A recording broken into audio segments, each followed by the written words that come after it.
All right, we got 10 older games with better features than modern games from your boy Game Ranks, I think. I'm pretty sure it's that one. Yeah, okay. Old games often got a lot of stuff right that for some reason people seem to have forgotten about. Hi folks, it's Hmm, Falcon, and today on Game Ranks, 10 it is Game older games Ranks. with better features than modern games. Starting off with number 10, it's Metal Gear Rising Blade Mode. So, Oh, of course it would start out with this. Oh my god, dude. Bro, this game is so freaking good, man. Like the blade mode, like it's so seemingly simple. Like you hold a button down and then all you do is you enter blade mode and then you just wiggle your stick any which way and then Raiden just absolutely just cuts literally anything that's right in front of him. It's so cool. Like back in the day when they came out with this, it's like, oh, look at like the demo for this was like cutting little pieces of like watermelon like very finely in a video game though. Like they did like a, because you know how like back in the day there was like certain like knife companies would like come out with their knife demo and be like, oh look, we can cut a pineapple like or whatever. It's like, or like they would grind that shit on like a cement block or something and then finally cut a slice of a slice of a slice of a tomato skin. And it's like, okay, yeah, that's pretty cool. But like they did their own version of that in a video game of like trying to cut a slice of a watermelon. Bang, bang. Okay, there's a triangle. And now we're gonna cut it smaller. Bang, and then we're gonna cut it smaller. Bang, and it's like that precise. And everybody just loved this feature. seriously, why has this not been copied by anyone? All right, so it feels bizarre to say this, but this game is 11 years old this month, and no one has ripped off what is possibly one of the coolest, most satisfying mechanics in any action game Yeah. ever. In most games, when you stun an enemy, you do get the opportunity to follow it up with some kind of takedown. Uh-huh. Been there, done that. In Rising, when an enemy gets stunned, you get to chop them into a red mist. It is Yeah. And it's not just a red mist. There's sparks and shit too. Like you could I just pause it randomly and you could like put this as like an art piece of art. It's that cool looking. And I don't know, doesn't what's his face have like a patent on this like sword mode or something? Or maybe it doesn't work like that. I don't know. I'm ignorant and I don't know. But literally I would put this up on like a on my wall if I had this as like a little art piece. completely absurd, but incredibly satisfying. What makes it even better is you can chop stuff up like in the environment, like watermelons and other random objects. It's Mhm. totally pointless. Has no reason, but it's awesome. And that's what matters here. Yeah.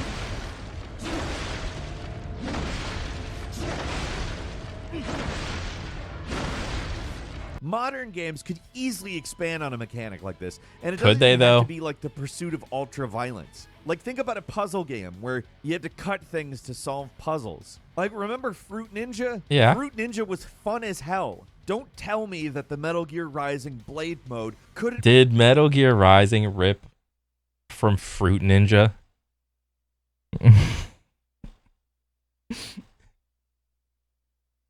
Oh my god. Such like a badass manly game. So masculine. Literally just ripped off Fruit Ninja. be applied to a situation like that in some way that isn't completely awesome. Like there's just so many opportunities left on the table with the whole blade mode mechanic from Metal Gear Rising that remain unfulfilled. How is this the only game with dynamic mesh cutting or whatever you want to call it? I don't care what we call it. Why is it not in more games? Every game with a bladed weapon should have some variant of this. Oh It's my been God. 11 years. Why is this not a standard thing at this point? That is a good question. Honestly, I think Metal Gear Rising Revengeance did it the best. It would feel so out of place in any other game. It's just that good. They did it the best. I mean, The sword is like super cybernetic. It's super tough. There's sparks randomly. There's fire coming out of the damn thing because there's so much friction.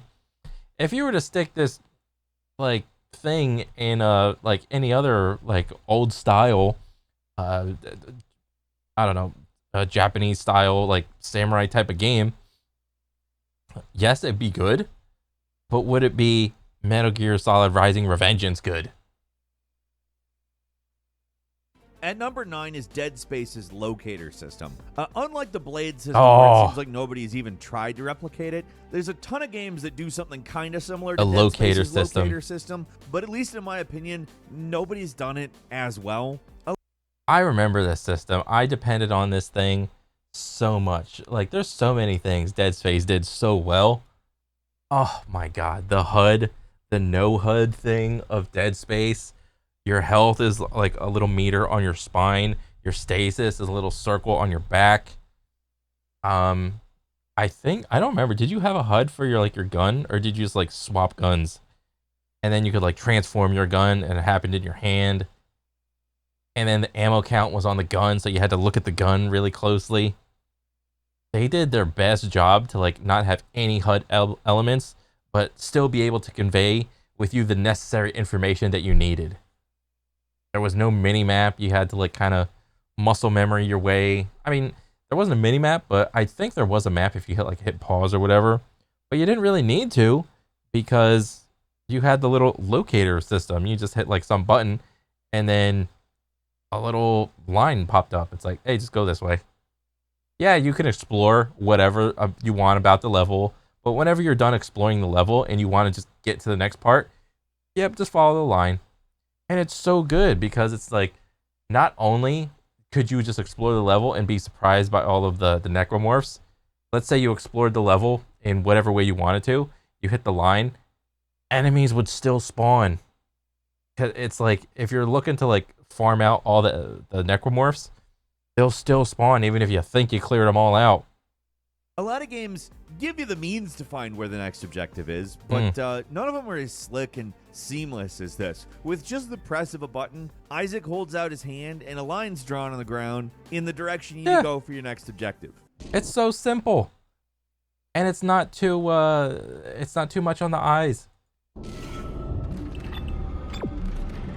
Oh, go that way. Okay. There's no special sight or unsightly objective markers, just a clear line telling you where to go next. If you didn't want to use it, you didn't have to. It wasn't this annoying thing on your screen at all times, blasting you over the head with the next location. When you did use it, it was slick and nice and useful. I remember when Fable 3 tried to do something similar, but it was more distracting and annoying. Yeah, and with the sparkles. That's not the kind of dig at Fable 3 that I think some might take it as. It's just, I don't know why they did this in Fable 3. I like Fable 3. But with Dead Space, the locator only appears when you actually want to use it. And it gives you the information you need in a way that doesn't feel out of place or distracting. Of course, this feature does show up in at least one modern game, the Dead Space remake, but that's about it. The only other game that finds a way to point you towards your objectives while also staying immersive is something like the Guiding Wind from Ghost of Tsushima, which had a great feature. Honestly, really, really a good feature. Not quite the same thing, though. And number 8 is Oblivion's Radiant AI, even though it was kind of a mess in practice. Wait, Oblivion's Radiant AI? A lot of the stuff Bethesda did with AI in Oblivion was pretty damn revolutionary. Oblivion's version of their system was the most complex and dynamic up till that point, and it didn't just give NPCs schedules to follow, it gave them things to do and personalities of their own. It was hardly a perfect system. It would lead to these bizarre scenarios that were, at very least, immersion-breaking, and Oh, what? They're just get up? Worse, could actually ruin gameplay progress, but damn was it interesting. Yeah. I remember playing Oblivion so much. I would fast travel to these random places only to like be met with like just people lying on the ground. Like, are you guys dead? I didn't do anything. Was there like a thief that came by? Was there a dragon that well, no, that was in Skyrim. I was like, because that happens in Skyrim quite a bit. Like, you just roll up to some place and like people are lying dead on the ground. It's like, oh, I guess there was a dragon or something, or a battle. Like some like evil mages like pulled up and they're like, what's up? Dang. Sometimes NPCs just get lost. That guy, the adoring fan.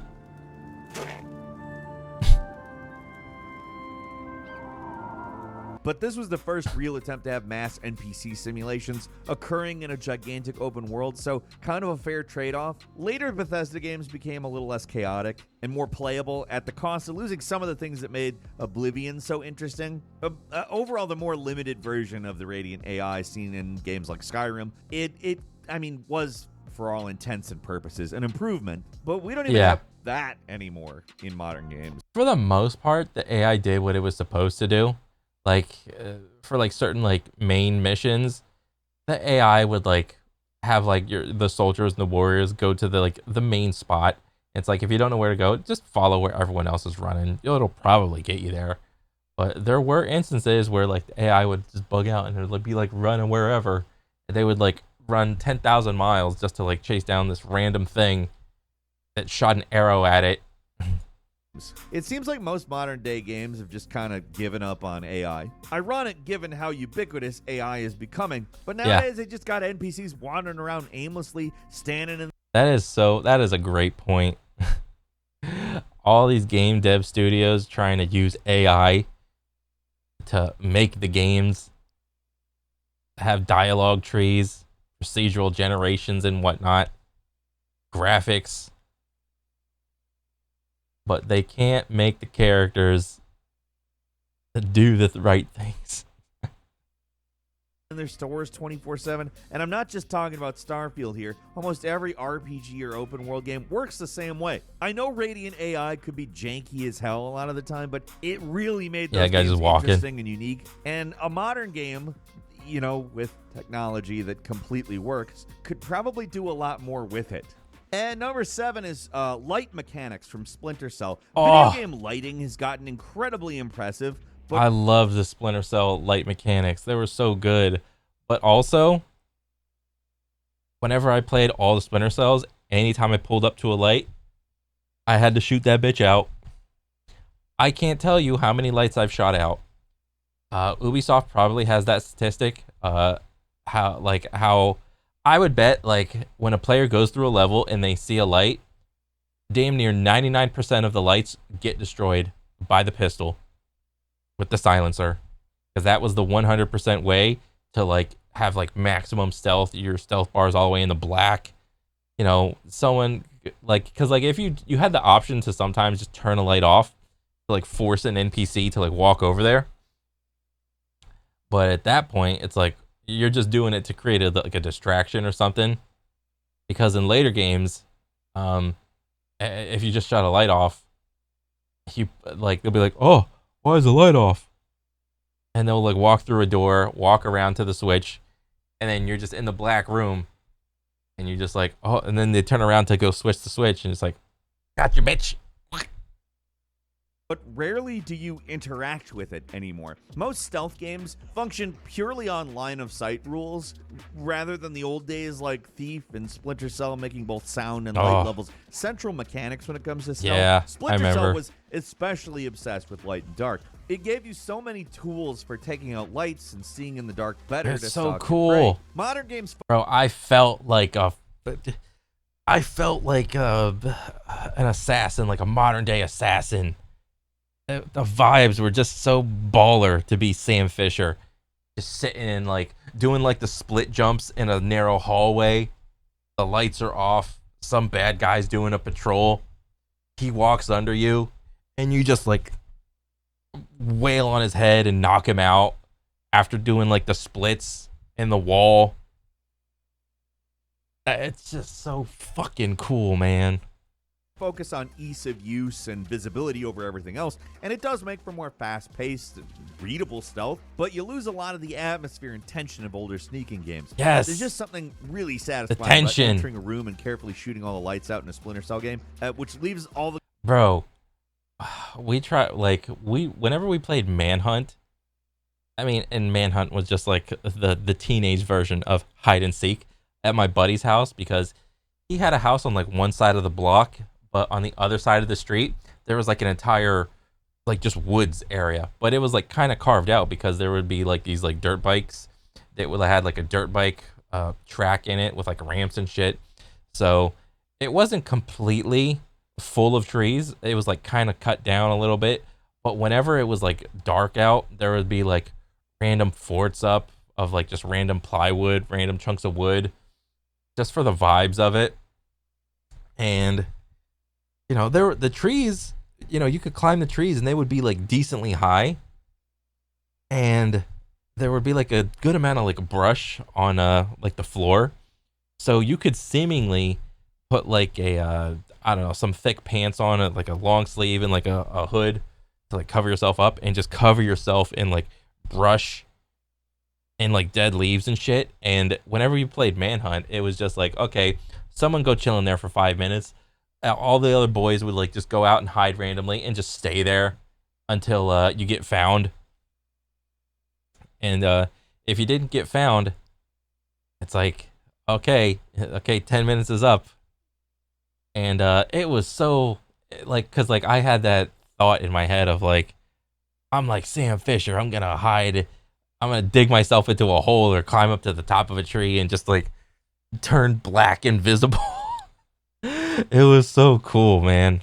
The guard's blind and you turn on night vision and you just pick them off one by one. It's crazy. You feel like the coolest person who has ever lived. Yes. When light doesn't matter as much in these games, some of the depth of the mechanics are just lost. Yeah. Like it flattens the game overall. Like what was this game? Oh, god damn it. This game was also good. I forgot the name of it, but bro, if you see someone speedrun a level of this game, it's so badass. It's absolutely cool. Like teleporting around, giving guys headshots, like cutting their throats and shit. It's cool. Overall. And while I wouldn't want every game to just focus on hiding in the dark to avoid enemies, I feel like stealth-focused games have overcorrected in the wrong direction. And number 6 is WWE 14's Create a Story mode. You might think this is stupid, and really there are many, many ways in which the old WWE games are way better than the new ones. I never played this, so I'm gonna be about to be educated right now.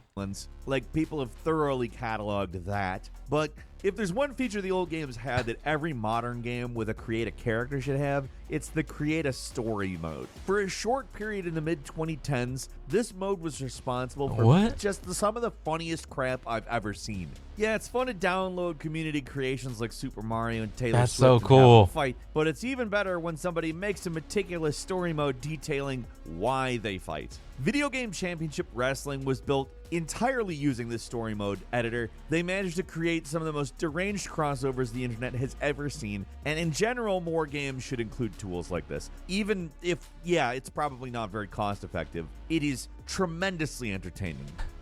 At number 5, The Interconnected World from Dark Souls. There were 2 Dark Souls sequels. There was Bloodborne, Sekiro, Elden Ring. Yet for some reason, the studio never quite returned to the formula introduced in the first game. There's been plenty of copycats in similar games, but nobody's quite managed to do what the first Dark Souls did, which was create this truly interconnected 3D environment. There's plenty of 2D side-scrolling Metroidvanias that have pulled something like that off, but other than maybe the Metroid Prime series, which is also kind of doing its own thing, no other game has quite managed to pull off what Dark Souls did. And honestly, not even they were able to completely pull it off. The first half of the game, extremely dense with interwoven areas crossing over and connecting with each other. Second half, mostly built from standalone areas that can be only accessed one way, and it's generally pretty linear. Elden Ring, massive game, but it fits much more into an open world formula. Someday, I'd like to see something really take the interconnected world of Dark Souls and really run with the idea. Just go crazy. I haven't played either Dark Souls or Elden Ring. I need to. With secret doors, optional areas, and unexpected connections. It's gotta be hell to actually design. That's probably why there's so few that have actually attempted to do it, but I would love to see what a really talented studio could do with such a concept.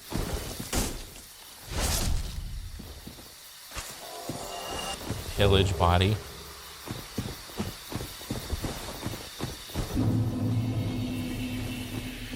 And number 4 is Crackdown's Keys to the City. Every open world action game should have a mode like this, but almost none of them do. Oh, really? Keys to the City was added. Bro, I played Crackdown. Or wait, did I play Crackdown 1 or 2?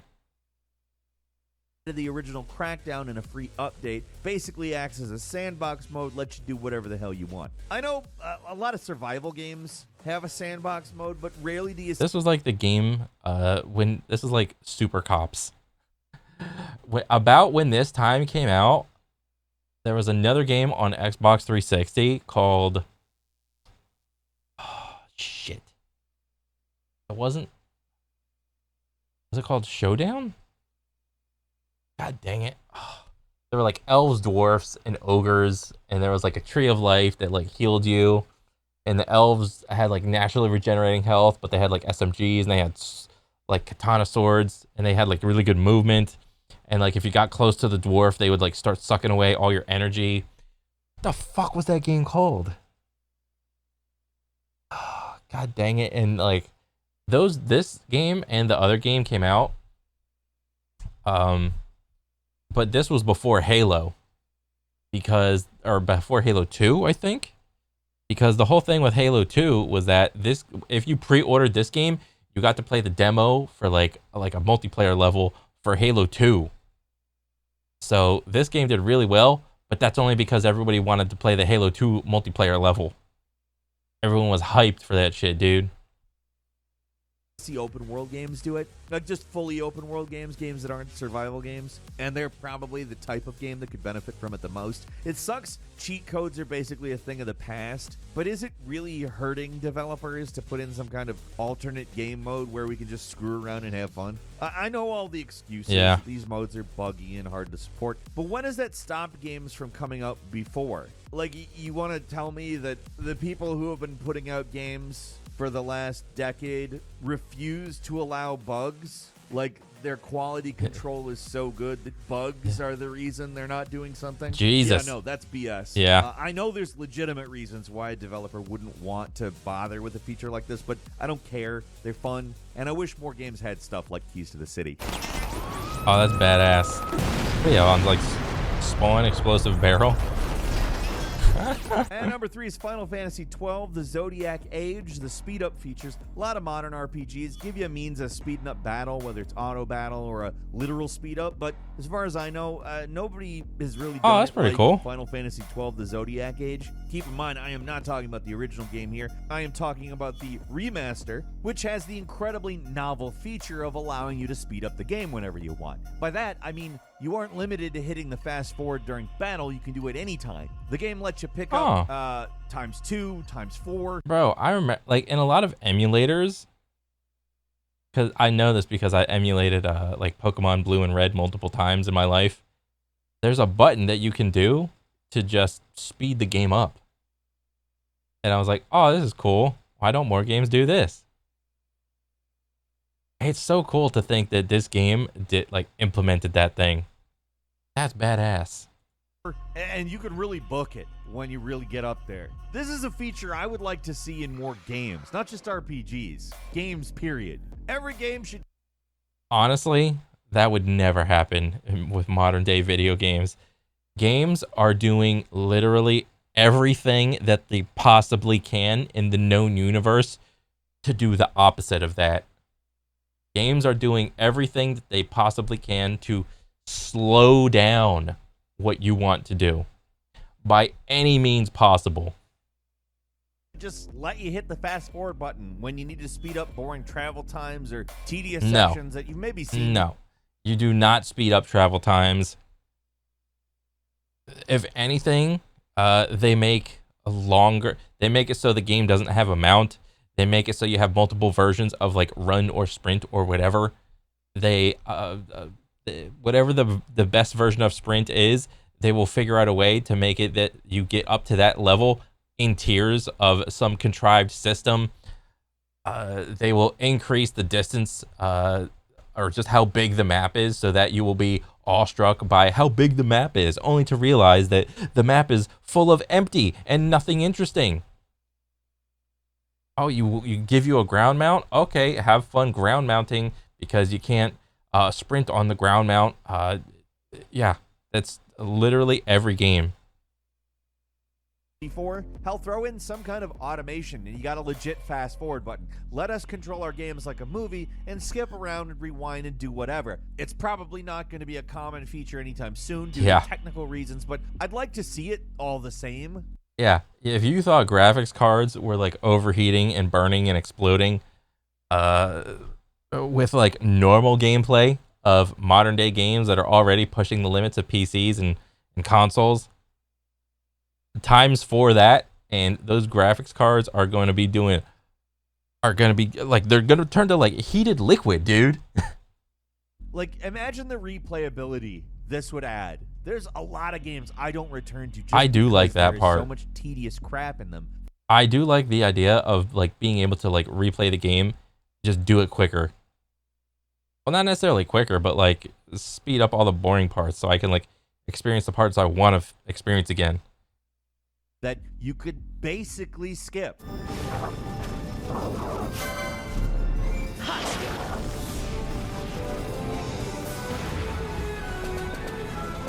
At number 2 is Eternal Darkness' sanity mechanic. The original just does it best. A lot of horror games include some kind of basic sanity mechanic where your screen shakes, your vision gets blurry, but nothing comes close to what Eternal Darkness Sanity's Requiem managed I don't to know accomplish. this.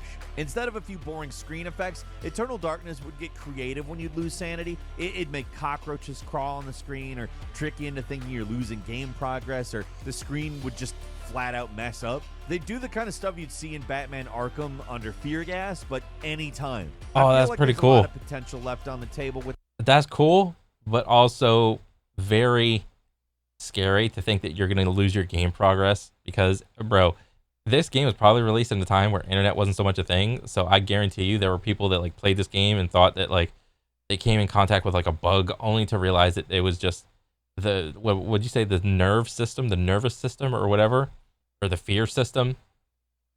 And it's like, shit, dude.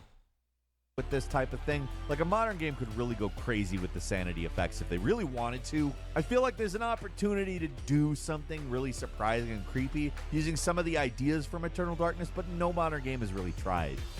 And finally, at number 1, it's Half-Life 2's Gravity Gun. So many games have tried to copy the Gravity Gun, but none of them have dethroned the king. I'm not just talking about the blatant ripoffs like the Grabber from the Doom 3 expansion. I'm also talking about the dozens of games that have psychic powers where you can grab and throw things with your mind. Don't get me wrong, a lot of games have... Yeah, you could do this in Oblivion and Skyrim. You could just pick up shit. I don't think you can throw it, but you know, you can put baskets on people's heads. Great psychic powers, but they're just not as satisfying as the Gravity Gun from Half-Life 2. The thing just feels right to use. From puzzle solving to zombie slaying, it all just works perfectly. And there's only one game that's managed to do something even close And it's Portal. to what the original Half-Life 2 did, and that's Half-Life Alyx. And even Okay, I'm wrong. even there, it's not quite the same. What made the Gravity Gun so good was how versatile it was and how much fun it was to use for everything. In general, modern games don't let you play around with physics as much. You either get games entirely dedicated to realistic physics like BeamNG Drive, or you get everything else where physics hardly even comes into play anymore. There's just so much more that could be done with a Gravity Gun, but there's just nothing like the original. That's cool, man.